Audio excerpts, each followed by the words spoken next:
कितना फ्रस्ट्रेटिंग होता है ना जब एंटरप्राइज सेल्स डील्स क्लोज नहीं होती। वो कहीं किसी प्रोसेस में गुम हो जाती है। सच बात तो ये है कि तुम दुआ करते रह जाते हो कि काश कस्टमर ये ऑर्डर हमें दे दे, बट कस्टमर सामने से ही बोल देते हैं we have to maybe think over it, और तुम उदास और फ्रस्ट्रेट होके बैठ जाते हो। तुम्हें तो लगता है कि यार मेरा तो लक ही खराब है। If that is you, then I hear you my friend. मैं खुद ऐसी फ्रस्ट्रेटिंग मोमेंट से गुजर चुका हूं और उनको टर्न अराउंड भी कर चुका हूं। पर अगर मैं तुमसे ये बोलूं कि प्रॉब्लम तुम्हारे लक में नहीं है, क्योंकि तुम्हें बस एक सिंपल इंडस्ट्री वाइड टेक्निक ही मालूम नहीं है, और जब तुम ये टेक्निक सीख जाओगे तो बड़ी बड़ी कॉम्प्लेक्स एंटरप्राइज डील्स आराम से नेविगेट करके क्लोज कर पाओगे। और आज मैं तुम्हारे साथ वो सेल्स मेथोडोलॉजी शेयर करने वाला हूं जिसे मैंने अपने 25 साल के करियर में यूज करके काफी सारी कॉम्प्लेक्स और बड़ी डील्स क्लोज की है। इस मेथोडोलॉजी को कहते हैं मेडपिक। और हाँ, इस वीडियो को एंड तक जरूर देखे, बीच में ना छोड़े। याद रखिए कि आधा ज्ञान बहुत ज्यादा हानिकारक भी हो सकता है। तो चलिए देखते हैं व्हाट इज मिडपिक।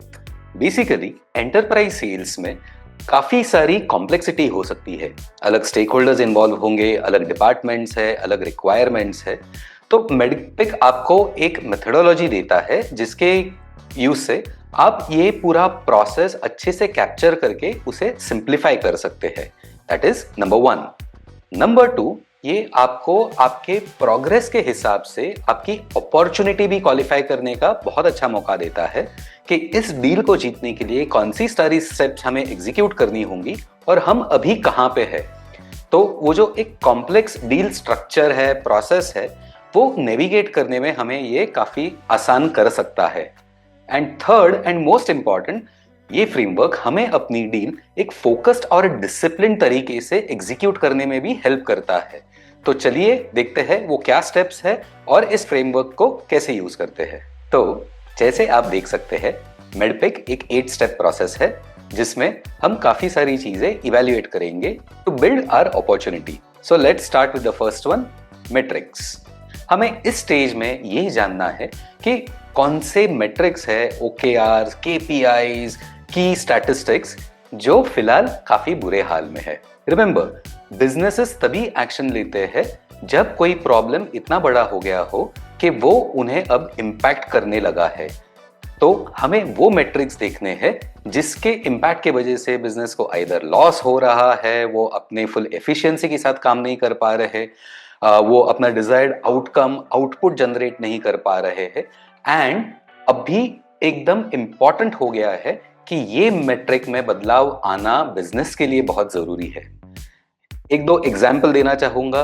फॉर एग्जाम्पल, अगर आप फिनटेक में हैं तो क्लाइंट ने आपका फिनटेक ऐप तो डाउनलोड कर लिया बट केवाईसी कंप्लीट नहीं किया। अभी बिना केवाईसी कंप्लीट किए हुए वो आगे ट्रांजैक्ट नहीं कर पा रहे।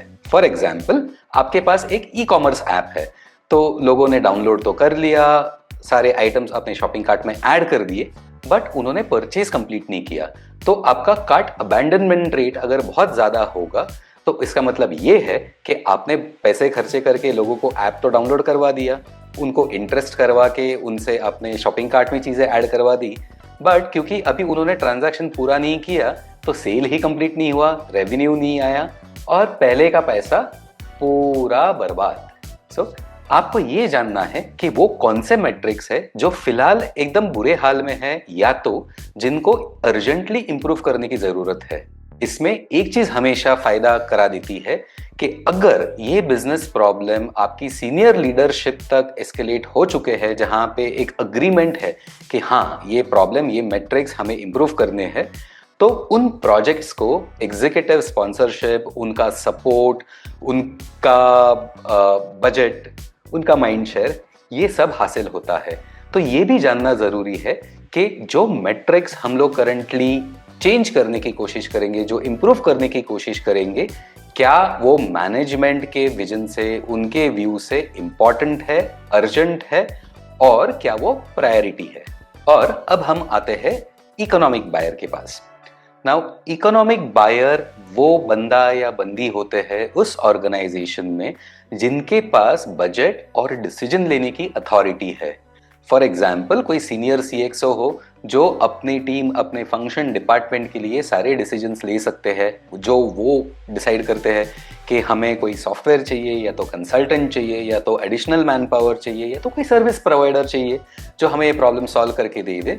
और ये वो लोग हैं जो ये डिसाइड कर सकते हैं कि ये प्रोजेक्ट आगे करना है या नहीं है। इकोनॉमिक बायर के साथ आपके लीडरशिप का कनेक्ट होना बहुत इंपॉर्टेंट है, वो भी डील के अर्ली स्टेजेस में। काफी बार ये होता है एन वक्त पे टीम्स वापस अपने लीडर्स के पास पहुंच जाती है कि हमने नीचे मैनेजर्स वगैरह सबसे तो बात कर ली, बट इकोनॉमिक बायर तक पहुंच ही नहीं पाए। अगर उनका बाय इन, उनके साथ रिलेशनशिप नहीं है, उनका सपोर्ट नहीं है, तो डील क्लोज करने में बहुत मुश्किल आ सकती है। इसके लिए ये चीज बहुत इंपॉर्टेंट है, उनकी प्रायोरिटीज क्या है, वो कौन से गोल्स चेज कर रहे हैं, and whether they are in alignment with what you are offering. एक और खास बात होती है इकोनॉमिक बायर की कि they are aware of the full business context. उन्हें ओवरऑल बिजनेस की जानकारी होती है, इस साल की, इस क्वार्टर की, महीने की क्या प्रायोरिटीज है, लीडरशिप में क्या डिसीजंस हुए हैं। तो उनका सपोर्ट बहुत ही क्रूशल होता है, not just to sign off on a check but also get their perspective how important, urgent, critical and whether this project is a priority. और इसके बाद हम आते हैं नेक्स्ट डी पे, दैट इज डिसीजन क्राइटेरिया। ये वो क्राइटेरिया है जो उन्होंने सेट करके रखा है to evaluate a service provider, solution, software, whatever it is. जो भी चीज है उसके ये एक इवैल्यूएशन फ्रेमवर्क समझिए कि वेंडर मिनिमम इतने कंसल्टेंट्स होने चाहिए, या अगर हम सॉफ्टवेयर ले रहे हैं तो सॉफ्टवेयर में 1 2 3 4 ये कैपेबिलिटीज मिनिमम मैंडेटरी है, या तो परफॉर्मेंस के रिलेटेड कंडीशंस हो सकती है। फॉर एग्जांपल अगर हम ईमेल सोल्यूशन ले रहे हैं तो मिनिमम 1 मिनट में 25 लाख ईमेल भेजने तक की कैपेसिटी होनी चाहिए, या तो अगर हम लोग कोई कस्टमर सपोर्ट टाइप का सोल्यूशन दे रहे हैं तो मिनिमम टाइम में मैक्सिमम कस्टमर सपोर्ट रिजॉल्व करने के लिए, ऑटो आंसर करने के लिए इंटरफेस है। सो ये काफ़ी सारी चीज़ें हो सकती है जो साथ में मिलकर एक डिसीजन क्राइटेरिया बनती है। तो ये डिसीजन क्राइटेरिया प्रॉपरली समझे, उसे डॉक्यूमेंट करे और उसे यूज करे एक चेकलिस्ट के तरह, जिससे आपको मालूम पड़ेगा कि उनके एक्सपेक्टेशंस और रिक्वायरमेंट्स के कंपैरिजन में आप कहाँ हैं और आपको आपकी स्ट्रेंथ, आपका सॉल्यूशन, आपकी ऑफर उन्हें कैसे प्रेजेंट करनी है, which satisfies those criteria. Next D is decision process. हर एक लार्ज एंटरप्राइज अपना अलग प्रोटोकॉल, मेथोडोलॉजी, प्रोसेस ये फॉलो करते हैं, और ये एक जो डिसीजन प्रोसेस वाला स्टेप है, जो ज्ञान है, वो सबसे क्रूशल है, क्योंकि यहीं पे लगभग 70 से 80% डील्स और सेल्स वाले अपना दम तोड़ देते हैं। जी हाँ, ये समझना बहुत इंपॉर्टेंट है कि डिसीजन का प्रोसेस क्या है। डिसीजन क्राइटेरिया और प्रोसेस में एक बहुत बड़ा अंतर है। क्राइटेरिया ये डिफाइन करता है कि हमें क्या चाहिए, और डिसीजन प्रोसेस ये डिफाइन करेगा कि हम ये कैसे डिसाइड करेंगे, राइट? तो आपको ये जानना है कि कस्टमर डिसीजंस लेने के लिए कितने और कौन से स्टेप्स लेंगे, हर एक स्टेप पे कौन कौन इन्वॉल्व होगा, उनका रोल क्या है उस डिसीजन में, एंड इंपॉर्टेंटली ये पूरा प्रोसेस आपको मैप करना है कि वो लोग फर्स्ट लेवल इवैल्यूएशन कैसे करेंगे, फिर टेक्निकल इवैल्यूएशन कैसे होगा, फिर बेस्ड ऑन दैट इवैल्यूएशन आगे कैसे डील बढ़ेगी, इमीडिएटली नेक्स्ट स्टेप में आपको क्या कमर्शियल प्रपोजल देना है, या तो आपके कॉन्ट्रैक्ट डॉक्यूमेंट्स एग्जामिन करवाने हैं, या तो it involves a proof of concept और अ मिनिमम पायलट। तो यहाँ पे आपकी सबसे ज़्यादा हेल्प होगी आपके चैंपियन से, पर चैंपियन वाला टॉपिक हम हैंडल करेंगे थोड़ी ही देर में, when we reach the champion stage. और नेक्स्ट आता है पेपर प्रोसेस। आप भी सोच रहे होंगे क्या गौरव भाई, इस मोबाइल और डिजिटल के एज में आप पेपर प्रोसेस की बात कर रहे हैं, पेपर प्रोसेस भी भला कुछ होता होगा? हर कंपनी के खुद के कोई ना कोई प्रोसेस होते हैं।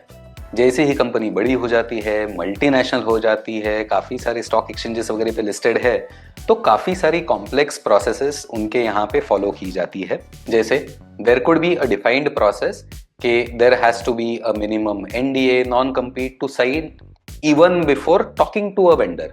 और मेजॉरिटी ऑफ द केसेस ये पेपर प्रोसेस वो भी होते हैं जो लीगल, कंप्लायंस और फाइनेंस रिलेटेड होते हैं। तो ये सारे प्रोसेस कौन करेगा, कब करेगा, कौन से डॉक्यूमेंट साइन होंगे, ये जानना बहुत ही जरूरी है। तजुर्बे के साथ मैं ये आपको जरूर कह सकता हूँ कि ये एक जो पेपर प्रोसेस है, इधर सबसे ज्यादा डील्स स्टॉल होने के चांसेस होते हैं।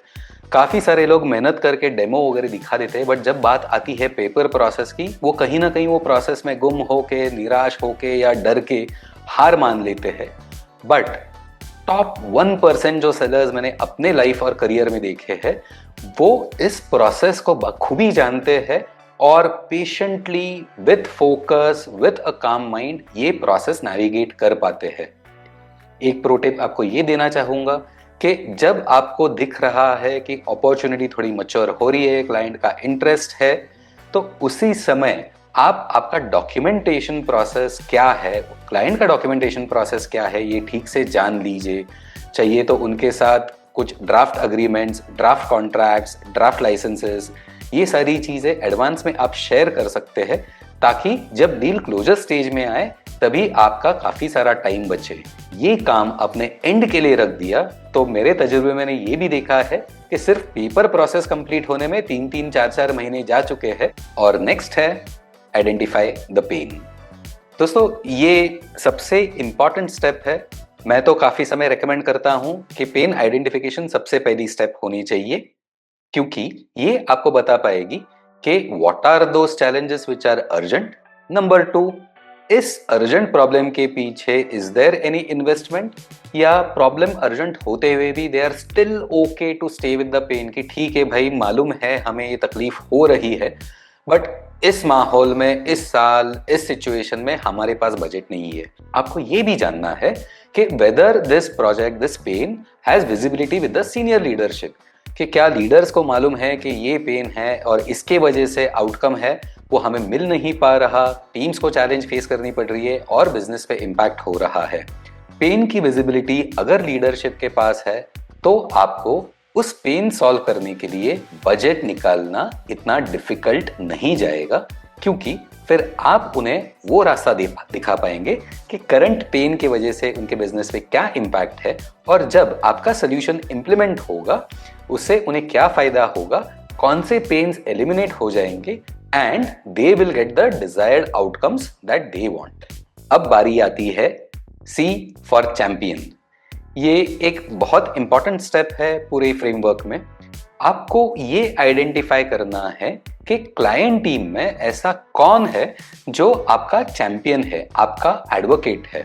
काफी सारी लार्ज कॉम्प्लेक्स डील्स में मैंने ये एक्सपीरियंस किया है कि चैंपियन ही वो बंदा या बंदी है जो खुद उस पेन को सफर कर रहे हैं, उस प्रॉब्लम को सॉल्व करने में उनका भी काफी बड़ा हाथ होने वाला है, उनका काफी फायदा होने वाला है, and it is a cause which is close to them. But champion ढूंढते समय, चैंपियन बनाते समय हमें यह भी ध्यान रखना है कि उस चैंपियन को ये एक्सपीरियंस हो कि इंटरनल सिस्टम्स कैसे काम करते हैं, चीजें कैसे प्रोक्योर की जाती है, बिजनेस केसेस कैसे बनते हैं, कौन अप्रूव करता है, कब करता है, what are the priorities, how to navigate the internal system. यही चैंपियन है जो आपको डिसीजन मेकर्स को इन्फ्लुएंस करने में हेल्प करेंगे। वो आपको पूरे सेल्स प्रोसेस में सपोर्ट करेंगे to guide you on what are the next steps. So इस रिलेशनशिप को नर्चर करना बहुत इंपॉर्टेंट है। एक अच्छा चैंपियन आपके पूरे सेल्स साइकिल का फ्रस्ट्रेशन 70-80% भी कम कर सकता है, जब आपको मालूम हो कि आप डील कैसे नेविगेट कर रहे हैं, आगे क्या करना है, आगे नेक्स्ट स्टेप पे क्या एक्सपेक्टेड है, और हर एक स्टेप पे आपके साथ कोई ना कोई है who is willing to support, walk that extra mile with you to ensure कि ये प्रोजेक्ट बराबर से एग्जीक्यूट हो रहा है, ये प्रोजेक्ट काम कर रहा है, या तो आपका सोल्यूशन लेके वो अपना प्रॉब्लम सॉल्व कर पाएंगे। सो इस चैंपियन के साथ रिलेशनशिप बना के रहिए, उन्हें एडुकेट कीजिए, उन्हें मटेरियल दीजिए, उनसे भी जितना हो सके सीख लीजिए कि इंटरनल प्रोसेस चलते कैसे हैं, एग्जीक्यूट कैसे होते हैं, पावर सेंटर्स कौन से हैं कंपनी में, कहाँ पे पॉलिटिक्स में अटक सकते हैं, तो चैंपियन आपका सबसे बड़ा गाइड हो सकता है और एक वीक चैंपियन आपको डील गंवा भी सकता है। तो अब हम आते हैं लास्ट सी यानी कंपटीशन पे। आपको ये देखना है कि इस डील में आपकी कंपटीशन कौन है। काफी बार तो क्लाइंट्स खुद ही बोल देते हैं कि वो किन किन से बात कर रहे हैं, कौन से सोल्यूशन इवैल्यूएट कर रहे हैं, बट सिर्फ कंपटीशन में कौन है ये जानना सबसे जरूरी नहीं है। ये जानना इंपॉर्टेंट है कि आपका वर्सेस कॉम्पिटिटर दोनों के सोल्यूशन में डिफरेंशिएटर क्या है।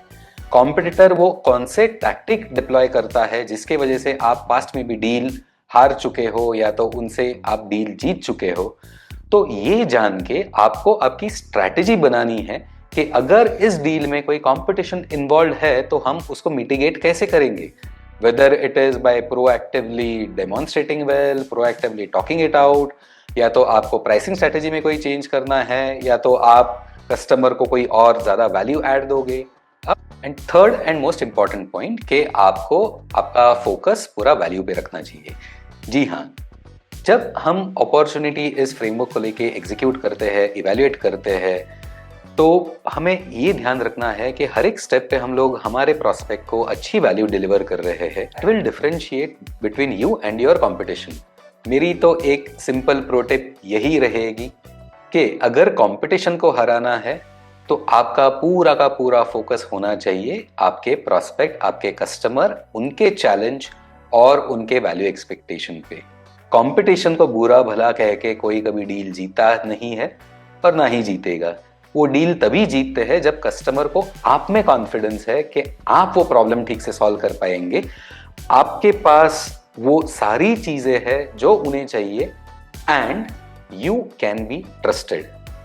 सो कंपटीशन का नाम बदनाम करने के पीछे ज्यादा एफर्ट डालने से अच्छा यही फोकस कीजिए कि आप कस्टमर का कॉन्फिडेंस कैसे जीत पाते हैं, and that is going to be your biggest competition mitigation strategy. तो हमने ये तो जान लिया है कि ये मेडपिक फ्रेमवर्क है क्या, ये मेथोडोलॉजी है क्या, but this doesn't solve all the problem. मैंने आपको ये तो बता दिया कि मेडपिक है क्या, ये मेथोडोलॉजी कैसे काम करती है, पर अभी आपके दिमाग में एक और सवाल होगा कि भाई इसे करना कैसे है, इसे इम्प्लीमेंट कैसे करते हैं, क्या इसका कोई फॉर्मेट है या बस ये 8 लेटर है। आपके इन्हीं प्रश्नों के जवाब देने के लिए मैंने एक और वीडियो बनाया है जो आपको अवेलेबल होगा नेक्स्ट वीक, जहां पे मैं आपको step by step implementation tactics भी दूंगा कि आप मेडपिक आपके सेल्स प्रोसेस में, आपके कंपनी में कैसे इंप्लीमेंट कर पाएंगे और इसका फायदा उठा पाएंगे। तो देखना भूलिएगा नहीं। So this is MEDDPICC simplified just for you. इस वीडियो को लाइक, शेयर और चैनल को सब्सक्राइब करना ना भूलिएगा।